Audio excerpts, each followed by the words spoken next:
এই হচ্ছে AGT live 24/7। ये है AGT live 24/7। This is AGT Live 24/7। জীবন দেবনাথ, পশ্চিম ত্রিপুরা।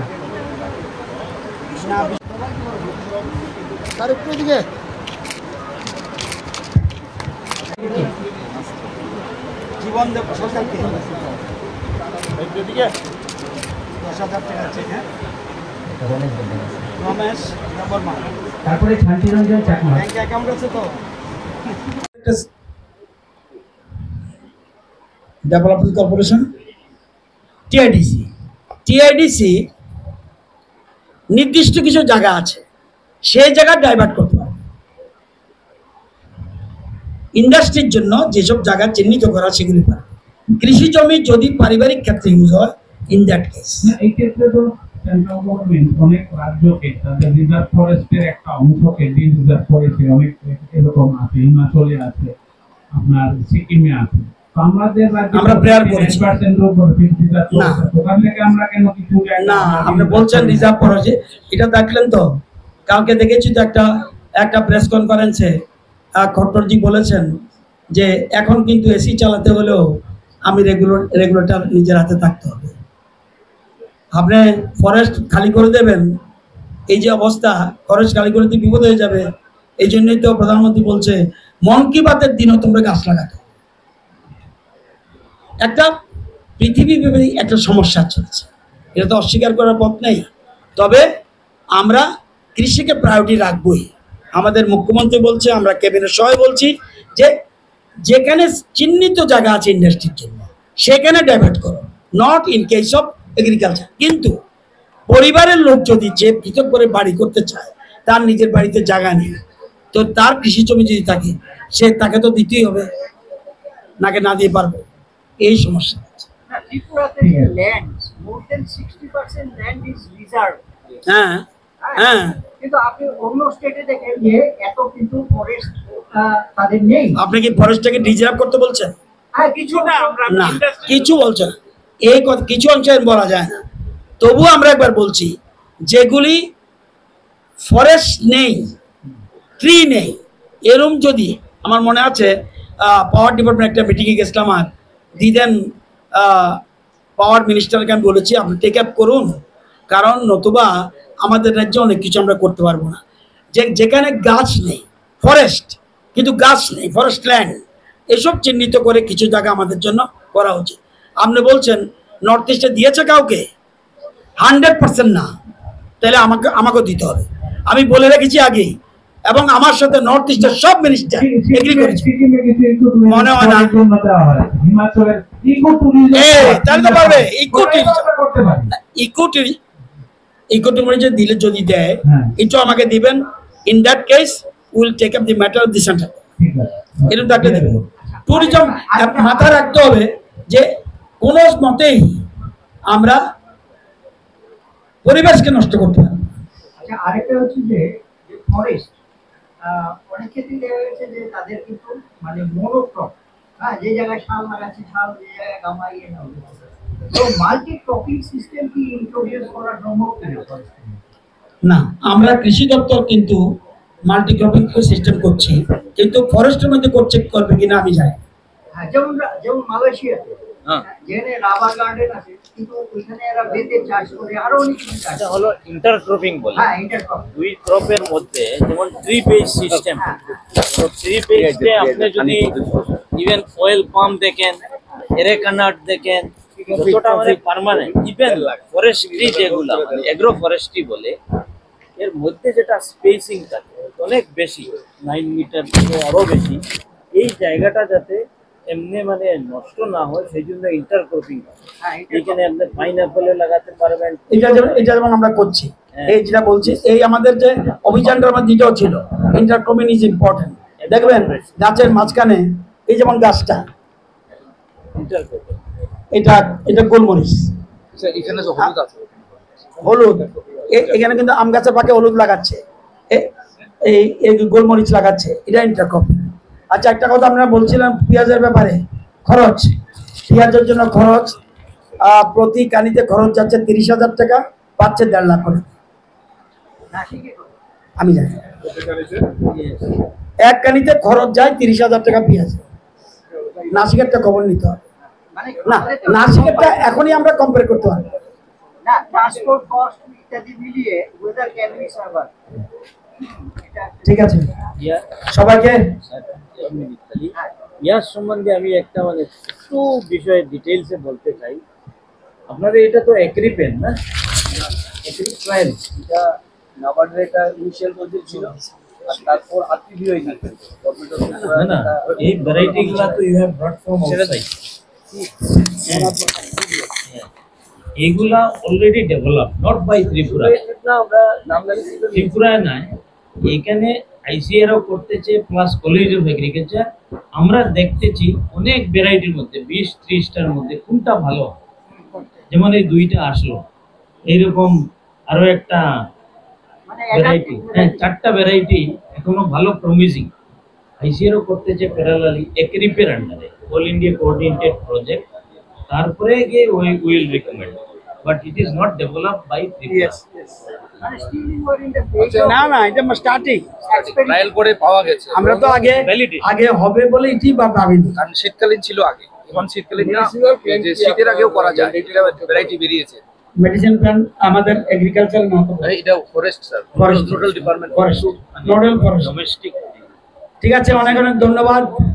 আপনারা সাংবাদিক এই নতুন নতুন ভ্যারাইটি কিভাবে করা যায় এবং শুধুমাত্র কৃষি নয়, এগ্রি অ্যালাইড, আধুনিক মৎস্য চাষ, আধুনিক এবং বিজ্ঞান ভিত্তিক হাঁস, মুরগি, ছাগল, শুয়োর এবং গোপালন, এগুলি সম্বন্ধে জানা। আপনারা জানেন একটা আইসিআর বোধহয় ইয়ে করেছে, একটা ছেড়েছে, একটা আমরা যখন পোল্ট্রি করি, এরা দেশি, আপনাকে যদি বলি দেশি মুরগি খাবেন না পোল্ট্রি খাবেন, আপনি বলুন না দেশি খাবেন। কেন? দেশিটার টেস্ট বেশি। এরা আবিষ্কার, এসব শুনে বিজ্ঞানীরা আবিষ্কার করেছে ব্রয়লার, লেয়ার, দেশি, 3টা মিলিয়ে একটা বের করেছে। টকবাড়ি, কি টকবাড়ি, টকবাড়ি। অর্থাৎ এটা আগে পোল্ট্রিতে কটা ডিম দিত? আগে স্যার 40 থেকে 50, ত্রিপুরার লোকালটা ত্রিপুরার লোকালটা 40 থেকে 50 দিত, 140 থেকে 150, 140 থেকে 150। আর ওয়েট ওয়েট স্যার আগেরটাতে 1 কেজি 100 ছিল, আর এখন 2.2 থেকে 2.5 কেজি, ডাবল থেকে বেশি। এবং এই যে এটা এবং সব ক্ষেত্রে এই যে নতুন নতুন টেকনোলজি এবং টেস্ট, কোনটা ভালো, আপনি কোনটা খাবেন? লোকাল তো টেস্টে কোনো পার্থক্য নাই, কিন্তু এইটা ব্রয়লার থেকে অনেক উপরে। সুপার কোয়ালিটি, অর্থাৎ পোল্ট্রির থেকে এটা অনেক বেটার। এখানে কেমিক্যাল তারা রয়েছে। টকবাড়ি, স্পেলিংটা বলে দিন। TOKBARI, এটা মানে 2টা ল্যাঙ্গুয়েজ থেকে। বাঙালিতে তো বাড়ি জানেন, টকটা মানে টকবাড়ি থেকে। মার্কেট আছে, আমাদের স্টেটে শুরু হয়েছে। আচ্ছা, এখন প্রশ্ন হলো, আপনারা জানেন যে এই যে অভিযান শুরু করেছি 29 মে থেকে, আমাদের টার্গেট কি ছিল? আমাদের টার্গেট ছিল যে আমরা সবগুলি জায়গায় যাব এবং আমাদের কৃষি বিজ্ঞানীরা প্রত্যেক টিমের সাথে আছে। এক একটা ডিস্ট্রিক্টে আমরা 3টা করে টিম করেছি। ওই 3টা টিম, প্রতিটা টিমের সাথে একজন করে কৃষি বিজ্ঞানী রয়েছে, মিনিমাম, বেশি থাকতে পারে। এবং এক একটা টিম 3টা করে মিটিং করবে ডেইলি। প্রতিদিন আমাদের রাজ্যে মিটিং 29 তারিখ থেকে হয়েছে 72টা মিটিং, মিনিমাম 72 মিটিং। আমাদের টার্গেট ছিল 864 মিটিং। এই 864 থেকে বেড়ে হয়েছে এখন 873 হয়ে গেছে। সবাই বলছে না না, আমাদের কেন লাগবে, আমাদের কেন লাগবে। এবং কোনো মিটিংয়ে 200 নিচে কৃষক নেই, মিনিমাম 200 থাকতে হবে। টার্গেট করে আমরা ভেবেছি, আমাদের টার্গেট ছিল যে এই যে 864টা মিটিং আমরা টার্গেট করেছি এবং 1,72,000 কৃষকের কাছে আমরা পৌঁছবো। এর মধ্যে আমরা পৌঁছে গেছি 1,95,263 জন কৃষকের কাছে আমরা পৌঁছে গেছি। এবং 864টা মিটিং ঠিক করার কথা, 873টা আমরা মিটিং করেছি। প্রতিদিন 72 করে। আমি নিজে যেহেতু কৃষি মন্ত্রী, 8টা ডিস্ট্রিক্টে 8টা, এবং আরো একটা মিটিং আমি গেছি।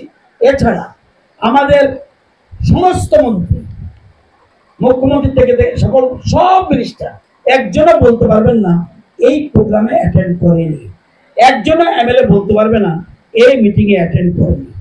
MLA, MDC, chairman, vice chairman, panchayat সমিতি, জেলা পরিষদ প্রধান থেকে আরম্ভ করে সেলফ হেল্প গ্রুপ থেকে আরম্ভ করে আমাদের যা যা আছে সব জায়গায়, এগ্রিকালচার, হর্টি, ফিশারি, এআরডিডি সবাই পার্টিসিপেট করেছে।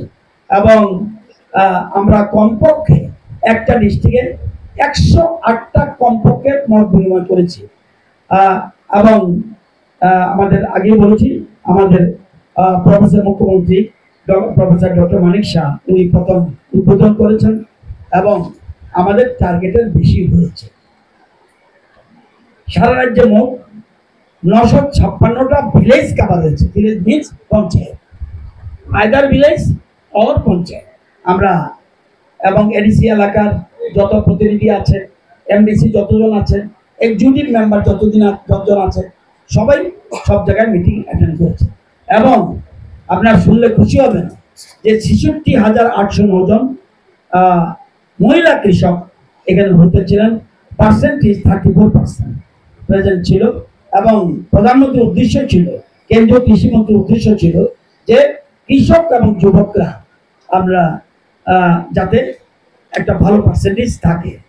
এবং 15 দিন যাবৎ সারা রাজ্যে অন্নদাতারা তাদের দুর্যোগপূর্ণ আবহাওয়া সত্ত্বেও স্বতঃস্ফূর্তভাবে এই মত বিনিময় সভাগুলিতে অংশগ্রহণ করেছেন এবং মতামত দিয়েছেন এবং উপলব্ধি করেছেন। আমি ব্যক্তিগতভাবে তাদের সরকারের পক্ষ থেকে এবং তাদের এবং কৃষকদের প্রণাম জানাই। আপনারা জেনে খুশি হবেন, উনি বলতে পারবেন যে নর্থ ইস্টের মধ্যে আমাদের মতো একটা অ্যাটেন্ডেন্স কোথাও হয়নি।